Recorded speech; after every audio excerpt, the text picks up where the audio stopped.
আমাকে একজন কমেন্ট করেছে, জাতির ক্রাশ আর্মির বউ ভাবি। অনেক সুন্দর কমেন্ট করেছেন আপনি, আপনাকে অনেক অনেক ধন্যবাদ।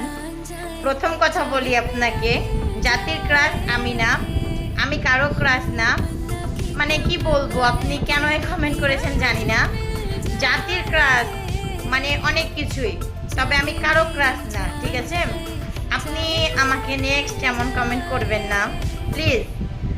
আপনি আমার ভিডিও দেখেন, আমাকে ভালো লাগে, এজন্য আপনি আমাকে বলেছেন, কিন্তু জাতির বলেছেন এটা কিন্তু আমি সাপোর্ট করতেছি না, কারণ এতটা আমি সুন্দর না যে জাতির ক্রাশ হব, বুঝলেন? তো আপনি আমাকে অনেক সাপোর্ট করেন, অনেক সুন্দর সুন্দর কমেন্ট করেন, আর পাশে থাকবেন অবশ্যই, আমি আপনার পাশে আছি সব সময়। আপনি অনেক সাপোর্ট করেন আমাকে, তো ধন্যবাদ। ভালো থাকবেন, সুস্থ থাকবেন। আল্লাহ হাফেজ।